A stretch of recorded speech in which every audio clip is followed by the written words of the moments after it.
Shalom, selamat malam saudara-saudara yang dikasih Tuhan. Gabung lagi dengan saya Jimbong di acara Jimbong Ways. Ini adalah pertama kali saya coba masuk ke dalam video ini untuk membiasakan diri untuk membagikan sesuatu yang bermanfaat, yang berarti buat saudara-saudari sekalian yang menonton video ini. Dan perkenalkan, nama saya Jimbong dan ini adalah my first video yang akan saya coba upload ke YouTube, dan mudah-mudahan nanti kalau ada respon dari teman-teman, coba klik subscriber dan like-nya agar nanti video ini akan semakin banyak ditonton orang dan juga bermanfaat bagi orang. Dan saya akan coba sharing beberapa hal di dalam video saya ini selama kurang lebih 20 menit, dan kira-kira mudah-mudahan dari saudara-saudari sekalian juga bisa mendapatkan manfaat dari apa yang saya akan coba dibagikan di hari ini. Oke guys, sebelum kita mulai, yuk kita satu dalam doa. Bapa kami yang ada di dalam kerajaan surga, dikuduskanlah namamu, datanglah kerajaanmu Tuhan, karena Engkau Allah yang kami sembah, kami puja, kami muliakan. Dan pada hari ini Tuhan, kami datang kepadamu Tuhan untuk mendengarkan firman-Mu Tuhan, yang akan menguatkan diri kami, yang akan memberikan kami harapan dan semangat yang baru dalam menghadapi situasi kondisi yang kami alami di saat hari ini Tuhan. Siapapun yang mendengarkan video ini Tuhan, biarlah Roh Kudus masuk ke dalam hati dan pikiran mereka sehingga memberikan suatu kekuatan, semangat yang baru dan hikmat yang luar biasa yang daripadamu Tuhan. Berfirmanlah Tuhan, karena kami anak-anak-Mu telah siap untuk mendengar.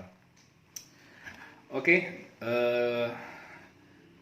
saudara-saudara sekalian, aku akan coba sharing tentang motivasi ya. Aku lebih senang nanti suatu saat nanti video-video saya ini akan memberikan, yang isinya akan memberikan motivasi kepada siapapun saudara-saudari yang mendengarkan video ini. Dan ini adalah my first YouTube, dan saya sangat harapkan sekali ada subscribe atau jempolnya, tanda, atau bagikan juga ke teman-teman yang akan mau mendengarkan apa yang mungkin akan saya coba sampaikan di hari ini. Saya punya bukunya dari Pak Ruben Adi Abraham, Walau Dijepit Tetap Melejit. Nah, ini buku yang keren dari Bapak Ruben Adi Abraham, karena buku ini banyak cerita-cerita mengenai inspirasi atau mengenai motivasi yang sangat-sangat cocok sekali kita praktekkan di dalam kehidupan kita zaman now, ya kan? Kita tahu sendiri bahwa kehidupan kita di zaman now ini sangat banyak tantangan, sangat banyak problema, masalah yang membuat kita stres, yang membuat kita ingin lari, yang membuat kita ingin bunuh diri bahkan. Tapi jangan takut, jangan khawatir. Aku akan coba kupas buku ini bentuk beberapa kali video yang mungkin akan bisa coba didengarkan sama saudara-saudari sekalian mendengarkan video ini. Oke, ini bukunya mengenai Walau Dijepit Tetap Melejit, dan aku akan coba saya bacakan dari yang buku pertama ya.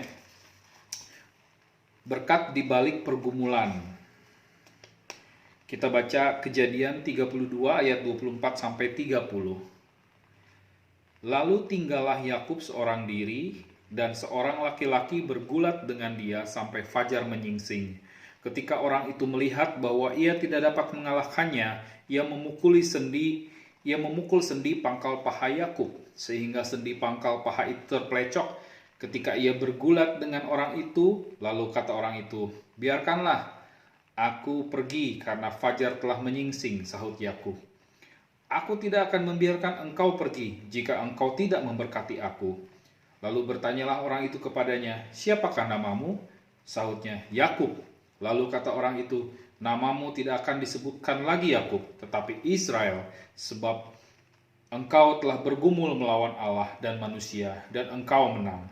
Bertanyalah Yakub, "Katakanlah juga namamu." Tetapi sahutnya, "Mengapa engkau menanyakan namaku?" Lalu diberkatinyalah Yakub di situ. Yakub menamai tempat itu Peniel, sebab katanya, "Aku telah melihat Allah berhadapan muka, tetapi nyawaku tertolong." Saudara-saudara yang dikasihi Tuhan, tidak ada seorang pun di antara kita yang mengharapkan masalah datang menerpa kehidupan kita. Namun, seringkali masalah malah datang bertubi-tubi. Misalnya, seorang ibu sudah menyiapkan uang untuk membayar sewa rumah, tiba-tiba anaknya sakit keras dan harus dirawat di rumah sakit. Uang yang seharusnya untuk membayar sewa rumah harus direlakan untuk membayar biaya rumah sakit. Urusan rumah sakit selesai, ia dihadapkan dengan masalah baru karena harus mengupayakan lagi uang untuk membayar sewa rumah. Contoh lain, seorang pengusaha bekerja dengan giat berjual beli barang-barang, namun ia menghadapi kenyataan bahwa cek yang ia terima dari beberapa pelanggannya ternyata kosong. Akibatnya ia dililit hutang. Memang pergumulan adalah bagian dari hidup manusia. Alkitab mencatat kisah Yakub yang tidak pernah lepas dari pergumulan. Yakub pernah menipu ayahnya Ishak dengan berpura-pura menjadi Esau dan mencuri hak kesulungan. Apa yang ia tabur itu pula yang ia tuai. Ia harus melarikan diri dari kejaran Esau yang hendak membunuhnya. Ia kemudian lari ke rumah pamannya yang bernama Laban. Laban berkali-kali menipunya, yaitu perihal anak Laban yang ingin dijadikan istri oleh Yakub. Yakub mencintai Rahel dan menginginkan ia sebagai istrinya, tetapi Laban memberikan Lea, bukan Rahel. Yakub harus bekerja 7 tahun lagi bagi Laban. Yakub merasa bebannya begitu berat, sehingga ia pikir lebih baik kembali ke tempat asalnya. Namun, ketika hendak kembali, ia dirundung pergumulan baru. Ia takut Esau akan membunuhnya. Demikianlah cermin kehidupan kita yang tidak pernah lepas dari masalah dan pergumulan. Cara pandang kita terhadap masalah akan menentukan sikap yang akan kita ambil. Bila melihat masalah dan pergumulan hanya dari sisi negatif, kita hanya akan melihat bahwa pergumulan kita itu akan merugikan, menghancurkan dan menimbulkan perkara-perkara yang buruk. Padahal, bila kita merenungkan dan berkaca pada firman Tuhan, kita akan dapat melihat sisi positif atau manfaat dari pergumulan. Nah, jadi saudara-saudari sekalian yang sudah kita baca tadi mengenai kisah Yakub, ya kan?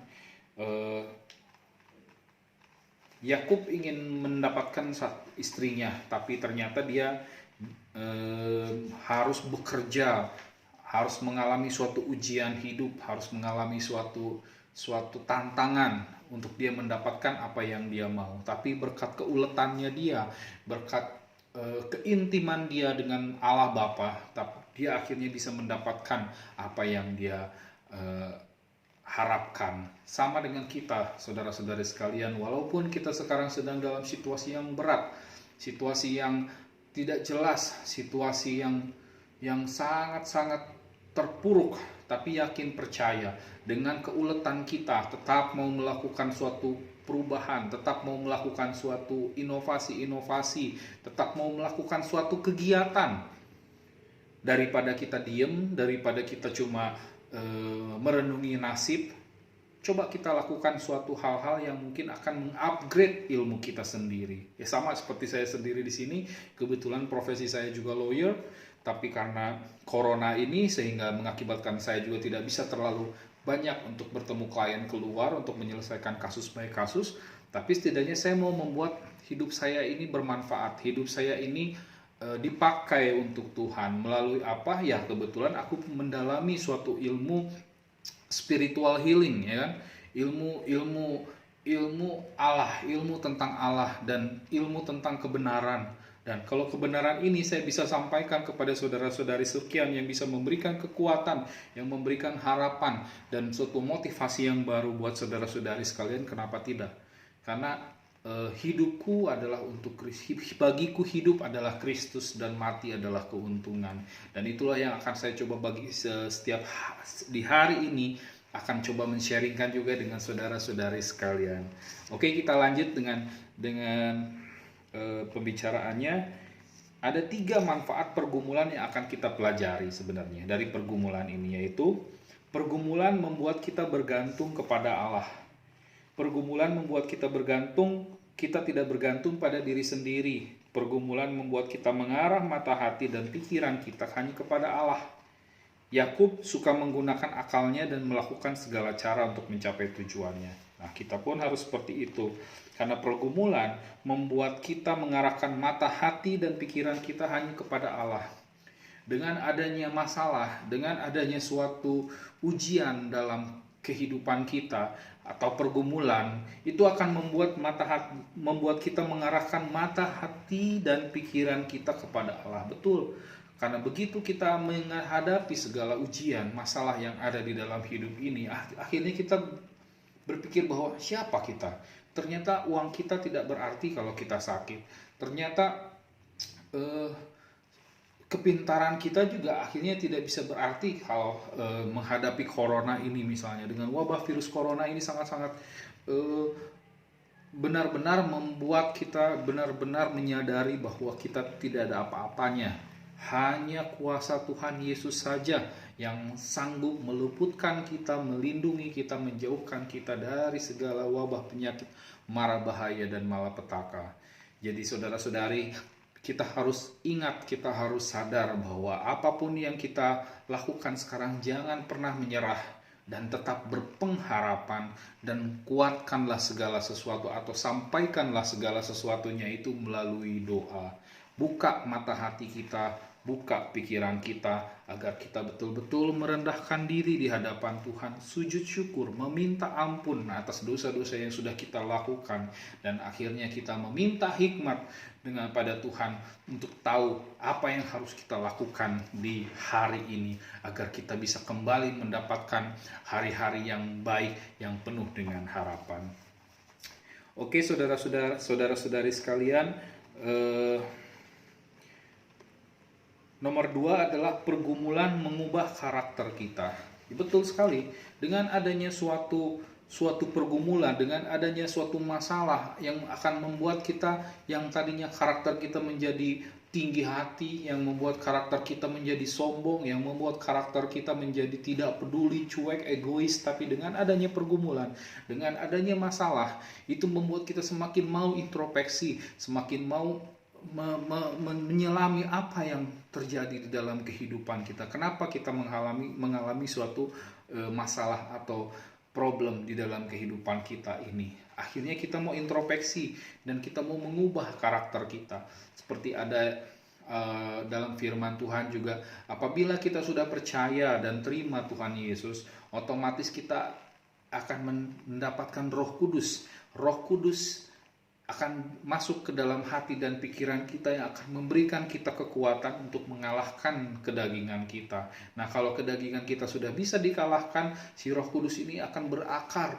tumbuh, dan berbuah. Sehingga buah yang didapat dari penyertaan Roh Kudus itu adalah kasih, sukacita, pengharapan, kesabaran, kesetiaan, penguasaan diri, dan lain sebagainya. Mungkin saudara-saudari juga bisa tahu.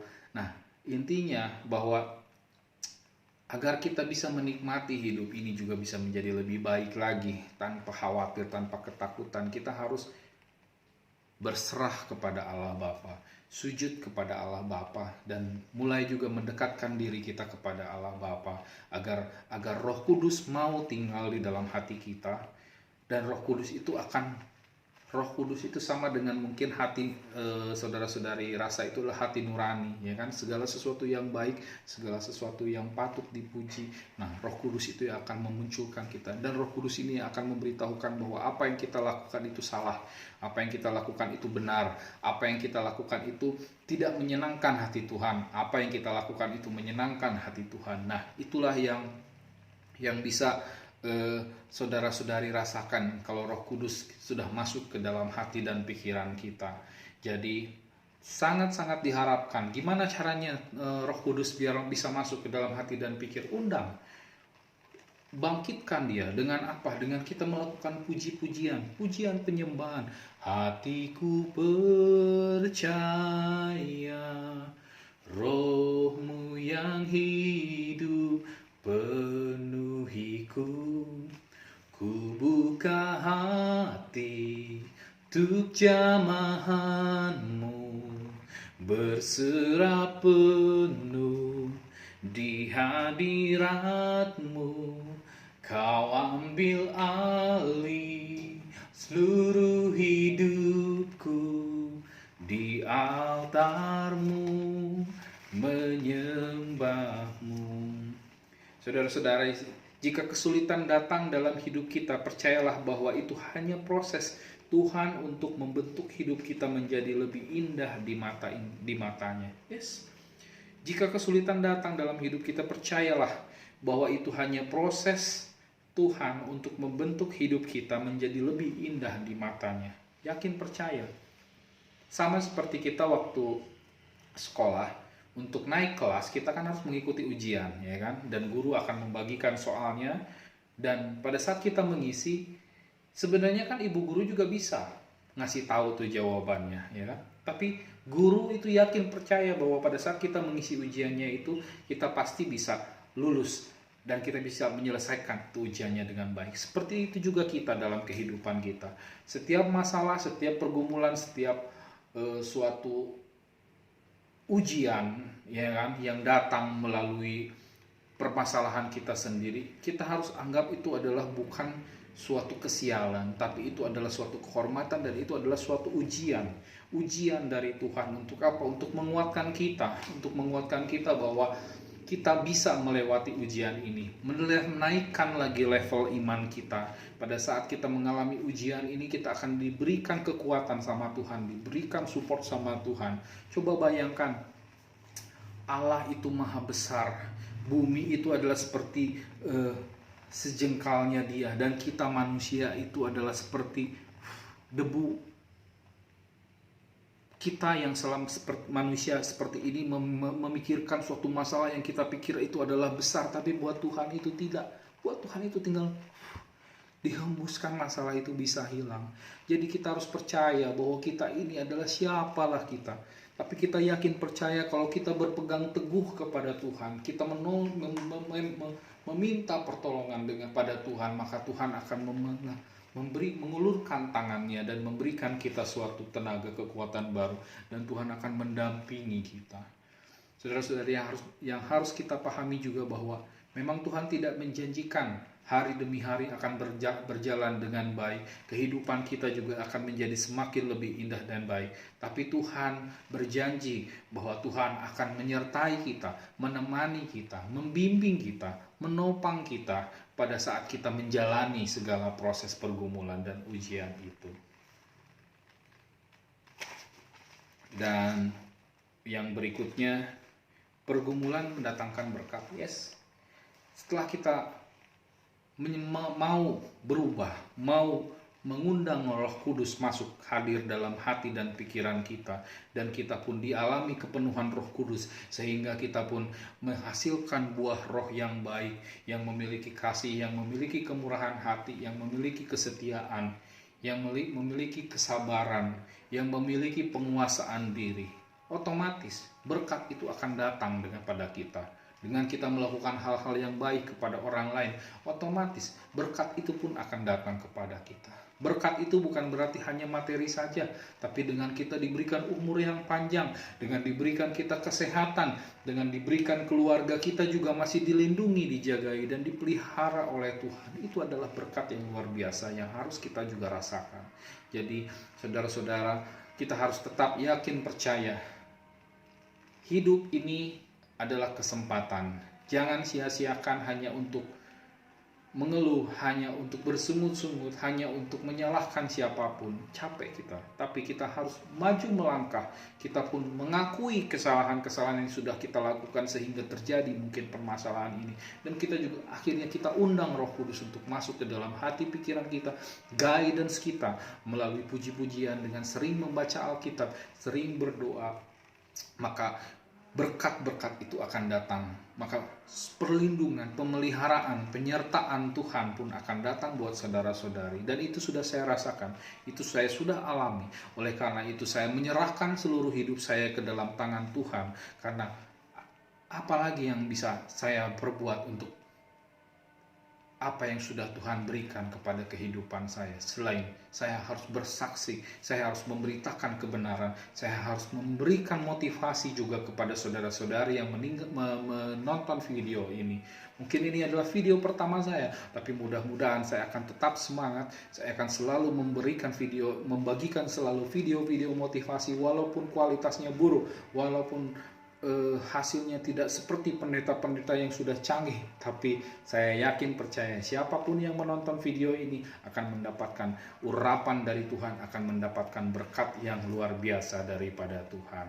Terima kasih, mari kita berdoa. Tuhan, terima kasih atas firman-Mu Tuhan di hari ini. Tuhan, kami sudah melewati beberapa sesi waktu ini Tuhan untuk membagikan apa yang ingin Engkau sampaikan di dalam kehidupan orang-orang yang menonton video ini. Tuhan, curahkan Roh Kudus-Mu kepada orang-orang yang menonton video ini Tuhan, dan berikan kekuatan baru Tuhan, agar mereka mau menjalani hidup ini dengan Roh Kudus bersama Engkau, sehingga mereka pun bisa mendapatkan damai, sejahtera, dan sukacita.